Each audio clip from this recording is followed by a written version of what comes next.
اچھا لگا.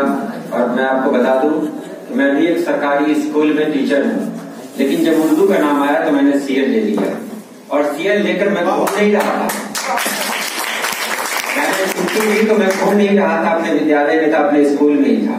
لیکن میں نے کہا کہ جب میں جاؤں گا 1 آدھ گھنٹے کے لیے تو آج کا دن میں اردو کے نام وقف کرتا ہوں, اور میں چھٹی اسکول سے چھٹی میں ہوں, اور پھر اسکول جا کر جوائن کروں گا. میں آپ کیا بولیں گے کہ چشتی صاحب سے میں نے سنا, آپ بولیں گے نا چشتی صاحب سے میں نے سنا, آپ کیا جواب دیں گے دوسروں کو؟ تو ایک ذمہ داری ہوتی ہے, ہم بچوں کو جو جانکاری دے بالکل صحیح ہے. چلیے ہم اردو میں بات کرتے ہیں کہ جب سے اردو سے محبت ہو گئی میری ہندی خوبصورت ہو گئی.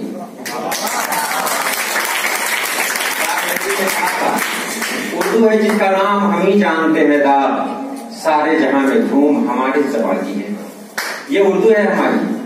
لیکن ایک بات میں آپ سے کہنا چاہتا ہوں, اردو ہے تو صرف اردو کے بن کے نہ رہے. دیکھیے اردو ہے, اردو ہمارا لباس ہے, ہمارا ڈریس ہے, ہمارا پہناوا ہے, لیکن اس کے لیے ضروری ہے کہ کہیں نہ کہیں سے اپنے آپ میں کچھ بدلاؤ لائے. تو انگریزی کا سنگار کیجیے, آپ کی خوبصورتی بڑھے گی. ہندی کو لیجیے, ہندی کو اپنے آپ میں شامل کیجیے, آپ کی پہچان بنے گی. آپ انگریزی سے اور ہندی سے الگ ہو کر اگر صرف اردو کے رہیں گے تو علامہ اقبال نہیں بن سکتے, کیونکہ وہ انگریزی کے پروفیسر تھے. پروین شاکر جیسی شاعرہ پیدا نہیں ہو سکتی کیونکہ وہ انگریزی کے پروفیسر تھی. اس لیے اردو کو اگر جاننا ہے تو باقی زبان کو آپ جانیں. پنڈت جی نے کہا تھا, پنڈت ہردیال نام کیا, انہوں نے اردو کا ترجمہ کیا. اردو سنسکرت والے بیٹھے ہوئے ہم نے پڑھا ہے, بس بول رہا ہوں اس لیے. ار مانے ہوتا ہے دل, دو مانے دو, جو دو دلوں کو جوڑے وہی اردو. اردو کا معنی بہت سارے لوگوں نے لشکر بھی کہا, لشکر بھی ہے, لیکن اردو کا جو سنسکرت میں ترجمہ ہے جو دو دلوں کو جوڑے, تو دو دل کون؟ ایک دل میرا دل ہے اور ایک دل ہندی ہے. جب تک ہندی سے ہم جڑاؤ نہیں رکھیں گے ہماری اردو مضبوط نہیں ہوگی. ہم ہندی سے الگ نہیں جا سکتے. ہندی ہماری راشٹر بھاشا ہے, ہندی ہماری پہچان ہے. اور سب سے بڑی بات یہ ہے, میں نے ایک انٹرویو میں کہا تھا, اردو ہے میری ماں تو ہندی میری خالہ ہے, ان دونوں نے ہی مجھ کو آغوش میں پالا ہے. ہندی ہمارے لیے ضروری ہے. جب تک ہندی کو ہم نہیں پہچانیں گے ہماری اردو مضبوط نہیں ہوگی. جان لیں, جب ہندوی سے 2 زبان الگ ہوئی تھی, ہندوی نے 2 بیٹیوں کو جنم دیا تھا, ایک کا نام اردو رکھا تھا, ایک کا نام ہندی رکھا تھا. تو جتنے بھی ورڈ آئے تھے کہا تھا کہ اردو میں بھی وہی ورڈ ہوں گے, وہی فعل ہوں گے جو ہندی میں ہوں گے. یعنی آنا جانا, کھانا پینا, دوڑنا, ہنسنا رونا, یہ اردو میں بھی وہی ہے, ہندی میں بھی وہی ہے. اور ہیلپنگ ورڈ ہے, ہو, ہوں, گاگے کی, جو کچھ ہے وہ ہندی میں بھی وہی ہے, اردو میں بھی وہی ہے. تو اردو کو کیسے الگ کریں گے ہندی سے؟ کیا ایک بہن سے الگ کر کے اردو کو کیا ہم خوش رہ سکتے ہیں؟ کیا یہ ہماری ایمانداری ہے؟ کم سے کم ہماری اردو نے تو یہ سبق نہیں دیا ہے. ہماری اردو نے کہا ہے کہ لوگوں میں جڑاؤ پیدا کرو, اور یہ جڑاؤ تبھی پیدا ہوگا جب ہم انگریزی کو بھی ساتھ لیں گے. اور ہندی تو ہماری خالہ ہے, اس سے تو دور جا ہی نہیں سکتے, کیونکہ اس کے بغیر ہم ہے ہی نہیں, ہمارا وجود ہی نہیں ہے. اگر ہندی نہیں جانے تو پھر اردو کسی کام کی نہیں ہے. یہ پوری ذمہ داری کے ساتھ میں آپ کو بول رہا ہوں کہ اردو جاننے کے لیے, اردو سے محبت کرنے کے لیے آپ کو ہندی جاننا ہوگا, ہندی کی محبت رکھنی ہوگی اپنے اندر, تبھی آپ اردو کے لیے سچے وفادار ہو سکتے ہیں. آج سر نے کہا تھا کہ غالب صاحب, مرزا غالب, یہاں دیکھا کہ مرزا غالب تو کوئی اس طرح کی بات نہیں ہوئی. مرزا غالب ہو چکی ہے.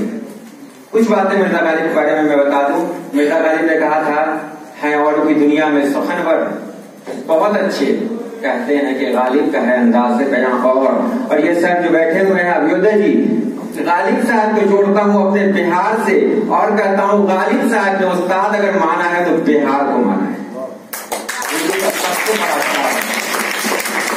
غالب نے کہا تھا کہ تم ہی استاد نہیں ہو غالب. کہتے ہیں اگلے زمانے میں کوئی میر بھی تھا, میر تو دہلی کے تھے, میر کی بھی پیدائش آگرہ میں ہوئی, غالب کی پیدائش آگرہ میں ہوئی, تو ظاہر سی بات ہے دونوں میں کوئی نہ کوئی رشتہ رہا ہوگا. لیکن ایک بات جو وہ کہتے ہیں, طرز بے دل میں ریختہ کہنا, طرز بے دل میں ریختہ کہنا اسد اللہ خان قیامت ہے. پتا ہے آپ کو وہ بے دل کون ہے؟ وہ بے دل عظیم آبادی ہے جو پٹنہ میں جنمے، ان کا مزار پٹنہ میں ہے. وہ بے دل غالب صاحب کے استاد شمار کیے جاتے ہیں، جبکہ غالب صاحب سے ملاقات نہیں ہوئی، لیکن غالب نے ان کو اپنا روحانی استاد مانا. تو اردو کو اتنا بڑا شاعر، اردو کا اتنا بڑا شاعر اپنا استاد کس کو مان رہا ہے؟ ایک بہاری کو مان رہا ہے. ہمارے لیے یہ فخر کی بات ہے کہ غالب نے بہار کی تعریف کی.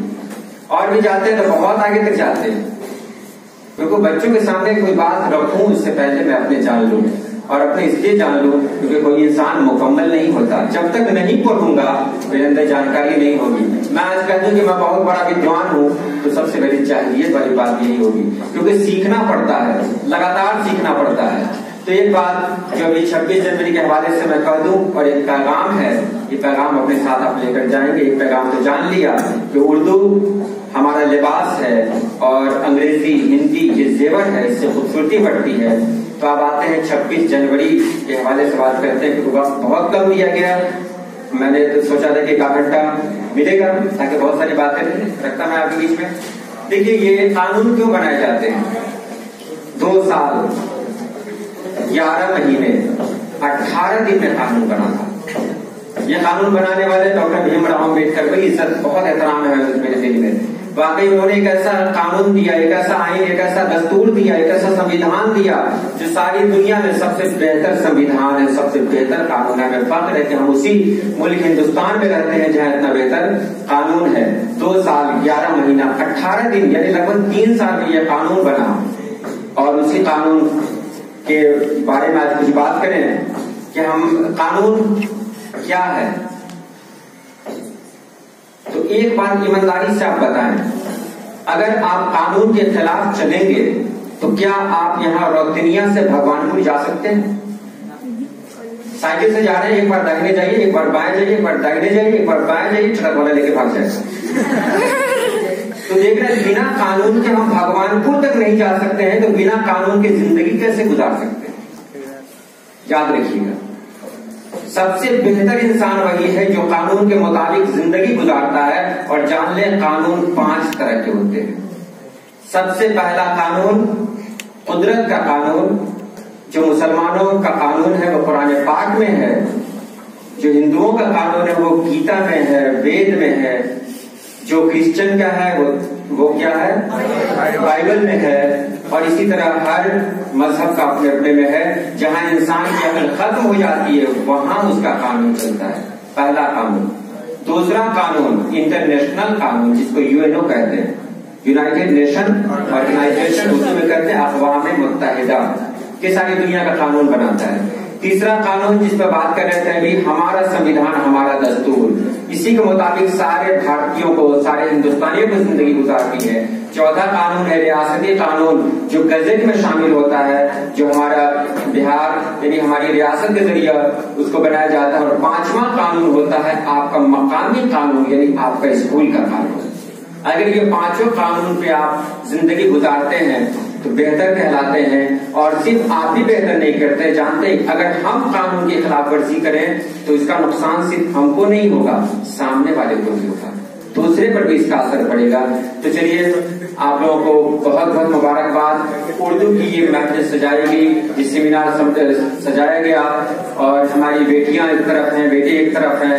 ان سبھی لوگوں کو مبارکباد کہ اردو کے نام پر آپ سبھی لوگ جمع ہوئے. دعا کرتا ہوں اللہ پاک آپ کو کامیاب کرے، آباد رہیں، آپ شاد رہیں، اور آنے والے دور میں کہیں نہ کہیں سے اگر کوئی نام ابھرے تو وہ نام آپ کا بھی ہو. اتنا ہی. اللہ حافظ.